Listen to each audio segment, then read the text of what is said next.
qui lui-même hante le cinéma parce qu'il revient de plein de manières différentes dans l'histoire notamment du cinéma américain. Il revient chez Hitchcock lui-même, qui fait Vertigo, qui est aussi un film sur une femme sur un homme hanté par une femme hantée par une autre femme. Il revient chez Brian De Palma, qui de toute façon était hanté par Hitchcock, mais avec des scènes, pour celles et ceux qui ont vu Carrie au bal du diable par exemple, la scène finale où Carrie va brûler l'intégralité du gymnase est en fait une sorte de réécriture de cette scène de la robe précisément et de cette stupeur féminine face à la stupeur des autres, de ceux qui la regardent.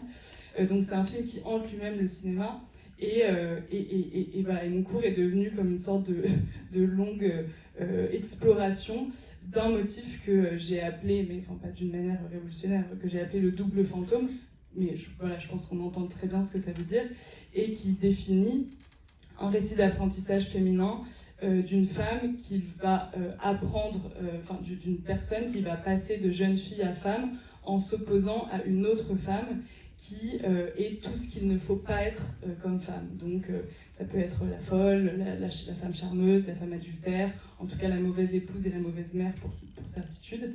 Et voilà, ce double féminin fantôme signifie pour moi ces récits d'apprentissage qui se passent en s'opposant à une autre femme.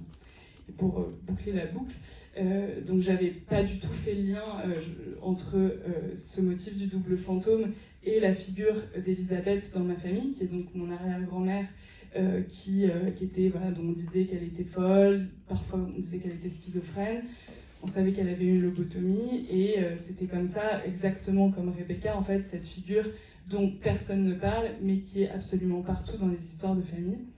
Et j'ai commencé mon enquête sur Elisabeth sans me rendre compte qu'elle jouait finalement pour les femmes de la famille exactement ce rôle du double féminin fantôme, c'est-à-dire de l'épouvantail féminin qui va apprendre aux jeunes filles à, au contraire, aller dans le droit chemin. Donc le fil, il se tisse comme ça. Et ce qui est assez fou, je trouve, et ça me frappe encore plus aujourd'hui en revoyant le film, c'est à quel point, en entrant dans l'histoire d'Elisabeth, en recomposant les éléments de son histoire, je retrouve vraiment presque textuellement, presque image pour image, des motifs de ces récits de double féminin fantôme, telle la scène de l'escalier, telle la scène de l'incendie, qui sont comme ça répétés dans l'histoire d'Elisabeth comme de sorte de survivance de ces motifs cinématographiques. Alors, on y reviendra peut-être un peu plus tard sur effectivement la correspondance entre le parcours de votre arrière-grand-mère Elisabeth et puis celui de Rebecca, en tout cas du film, vraiment de choses qui se télescopent à un moment de façon assez troublante. Mais pour revenir sur ce motif donc du double fantôme, là je vais m'adresser à Hélène, vous parlez plutôt de Gaslighting en référence à Gaslight, le film de Cukor. Vous parliez d'un film qui hante le cinéma, je crois qu'il est traduit par Hantise.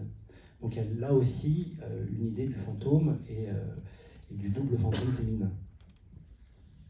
Oui, et je dirais de la vraie hantise. Je pense à ton livre, effectivement. Moi quand j'ai écrit, donc effectivement j'ai écrit un diptyque en fait, sans avoir l'intention vraiment d'écrire, mais qui pourrait être presque un triptyque si on y ajoute ton livre. Ils sont très intriqués au fond, sans à leur insu les uns dans les autres, mais qui était donc 3 femmes disparaissent, effectivement, qui est partie d'une enquête assez longue que j'ai faite sur une généalogie de femmes qui m'avait un peu sidérée quand je l'avais découverte, alors que c'était un peu la lettre volée d'Edgar Poe, nous l'avions tous sous les yeux sans vraiment l'avoir vue, sans du tout l'avoir vue, qui était donc une grand-mère, Tippi Hedren, donc la découverte, nommée, créée par Alfred Hitchcock, à partir donc de son film Les Oiseaux, sa fille Mélanie Griffiths qui joue donc dans, tu citais De Palma, Body Double, alors, double fantôme, peut-être c'est encore plus que Vertigo, le film de Palma, Body Double. Il s'agit c'est toujours des femmes mortes. En réalité, il s'agit, comment dirais-je, est-ce qu'il s'agit de femmes qui se hantent les unes les autres, ou est-ce qu'il s'agit de féminicides jamais dits qui se dissimulent les uns les autres? C'est plutôt à ça que j'en suis arrivée. Bon, et puis la fille de Mélanie Griffiths, qui est donc Dakota Johnson, la star de 50 Shades of Grey, dont, à force d'enquêter, j'ai découvert qu'elle avait rejoué dans la fiction ce qui, dans le réel, s'était produit pour sa grand-mère Tippi Hedren, c'est-à-dire, comment dirais-je, les viols, en fait, que les viols, les tortures et la tentative de meurtre que Hitchcock a menée sur Tippi Hedren. Bon, il n'a pas réussi à la buter, mais voilà, c'est cette question finalement du féminicide. Enfin, moi, c'est ce qui m'a frappé quand j'ai lu ton livre, qui je trouvais vraiment un très grand livre, et puis dans mon livre sur le gaslighting, je décide d'introduire un genre cinématographique qui serait le gaslight novel. Alors effectivement, c'est le film Rebecca, celui qu'on vient de voir, Soupçon, Les Enchaînés, plusieurs films de Rossellini. Bon, tous ces films apparaissent au moment du nazisme, ce qui pour moi absolument pas un hasard, puisque précisément moi ce sur quoi j'enquête, c'est sur la continuité qui existerait, enfin qui existe, c'est ce que j'essaie de démontrer, entre Gaslight 1944, donc le film de Georges Cukor, et puis 1944, c'est-à-dire ce qui ce qui se déchaîne en dehors de la chambre conjugale où une femme interprétée par Ingrid Bergman, il y a deux grandes héroïnes hitchcockiennes du Gaslight Movie qui sont John Fontaine, qu'on voit là et qui est dans Soupçon aussi, et puis Ingrid Bergman. Donc deux femmes dont la voix est mise à mort. C'est dit là d'ailleurs, elle ne doit pas parler, et c'est aussi cette histoire du non-sujet, qui dans ton livre apparaît sous même sous mille significations, c'est un non-sujet, donc dans la famille de la narratrice, cette arrière-grand-mère. Donc elle n'est pas sujet, elle n'est même pas sujet possible de la fiction, du coup c'est pas un sujet de livre, et puis c'est un non-sujet parce qu'elle est même pas sujet de droit, et puis parce qu'elle est une non-subjectivité aussi. Et donc voilà, donc moi ce qui m'intéressait au fond, mais c'est la même histoire, c'est d'une certaine manière c'est plus l'arrière-grand-père dans ton histoire, c'est-à-dire j'ai vu tellement de femmes mortes dans toutes ces histoires que je finis assez vite par les repérer en fait. La question est plutôt qui a buté la femme morte que tout le monde a oublié.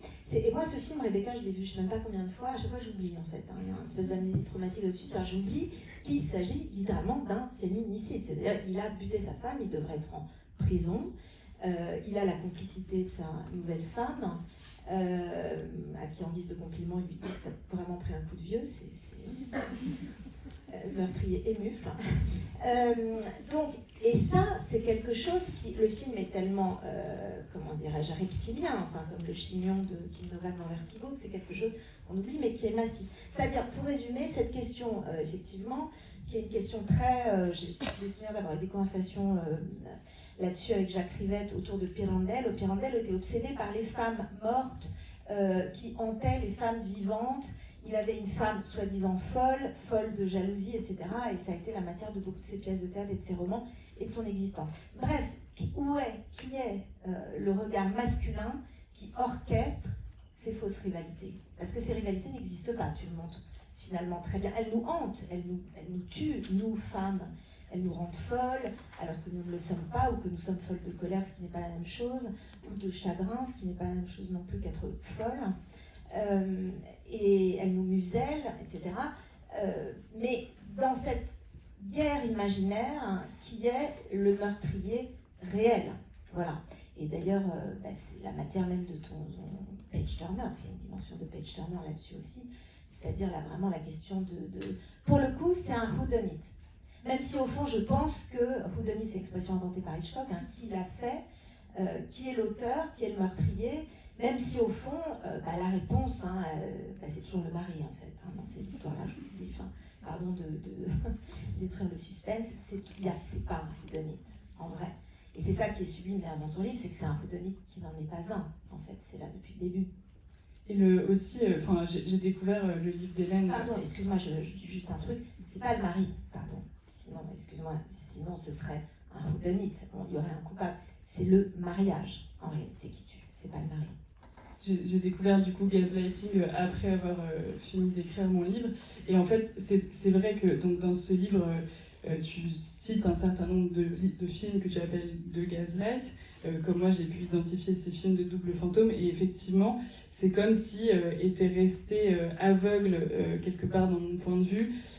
je dirais pas le rôle de l'homme, parce que j'ai pas été aveugle à ça, mais en tout cas, toi, ce qui compte presque dans ton classement, c'est ça, alors que c'est vrai que les doubles fantômes vont être attentifs à la dualité féminine. Et en fait, j'ai été frappée en lisant Gaslighting du fait que tous les films que tu identifies de Gaslight ont aussi des figures de double féminin fantôme. Le film de Cukor, le premier, commence par la mort d'une tante de la narratrice, qui est la mère en quelque sorte, enfin, celle qui l'a élevée, et qui s'avère en fait avoir été assassinée par celui qui va devenir son mari. Et donc on a aussi ce système d'apprentissage et de relations entre deux femmes qui se tissent et qui est...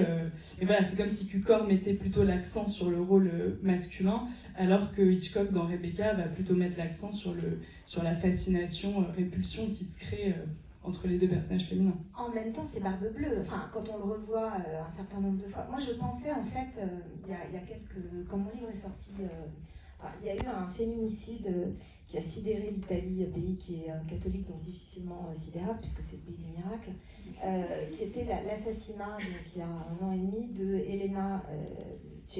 Giulia Cecchettin, une jeune fille qui a été assassinée de 77 coups de couteau par son ex-petite amie.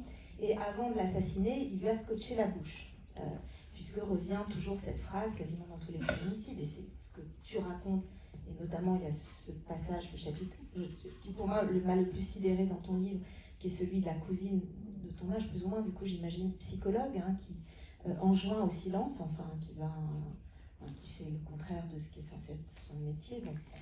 Donc, cette jeune fille a été assassinée de 77 coups de couteau, et je me disais, bon, combien de coups de couteau faut-il pour tuer une femme? J'en sais rien, on va dire 2 ou 3 peut-être. Donc du coup, à quoi servent les 75 autres coups de couteau? Je pense que, et je me disais, voilà, ça c'était avant de lire ton livre, je veux dire. Je réfléchissais à tout ça, en plus le Gaslighting était sorti en Italie, pile au moment où il y avait ce procès qui m'a fait penser au procès dans Rebecca, de cet homme qui a donc assassiné cette jeune fille. Et je me disais finalement, qu'est-ce qui est tué après la vie, quoi, la parole, la liberté. Et je pense que ton livre méthodiquement remonte tout ça aussi. Et là, on voit bien qu'en fait, il est, comment dire, c'est un serial killer, parce qu'il a, enfin, John Fontaine, il lui dit quand même à la fin, il y a le mot tuer. Il dit tu es morte. Il le dit littéralement. Tu n'es plus celle que tu étais avant. Je t'ai tuée, lui dit-il. Tu as vieilli au sens de je t'ai tué. Donc c'est reparti en fait dans cette histoire-là, qui dans ton livre prend cette dimension transgénérationnelle, qui est que cet arrière-grand-père ne s'est pas contenté de tuer j'interprète librement, mais son épouse, mais a continué en fait, et qui a une intentionnalité, alors pas une intentionnalité de quelqu'un, mais une intentionnalité qui apparaît clairement dans ton livre d'une institution, une sainte institution même, pour reprendre un mot qui ponctue tout le livre. D'ailleurs, on voit bien aussi, c'est vrai que moi aussi j'oublie Rebecca à chaque fois et je redécouvre des scènes. Et on voit bien cette cooptation masculine à la fin du film, où en fait, de toute manière, Maxime de Winter ne sera jamais perdant. En fait, il n'y a pas de possibilité pour que ça devienne une partie de l'histoire, que cet homme soit effectivement accusé du meurtre de sa femme. Et ça m'a vraiment fait penser à la logique qui est celle qui enceint, c'est le cas de le dire, enceint Elisabeth au fur et à mesure de ce que lui fait son mari, c'est-à-dire justement cette logique où il n'y a pas d'autre possibilité que lui soit en raison et qu'elle soit en défaut et finalement, d'une certaine manière, assassinée. Enfin, c'est vrai que c'est une forme de meurtre. Et voilà, je trouve que c'est aussi, par exemple, une dimension que je vois que maintenant du film, à quel point le système est quand même déjà illustré, quoi. C'est pas simplement une intentionnalité individuelle. Il demande à Dieu quand même de la tuer, sa femme, André. Dans une des lettres, pardon. Oui, absolument. Donc il y a quand même c'est un meurtre par délégation, mais il demande à Dieu de la reprendre. Elle l'a rappelé à lui, je crois. Mais il y a quelque chose qui m'a troublé, mais là je passe sous le contrôle de l'une et de l'autre. John Fontaine n'est pas nommée tout le long du film. Elle n'a pas de nom. Elle n'a pas de nom.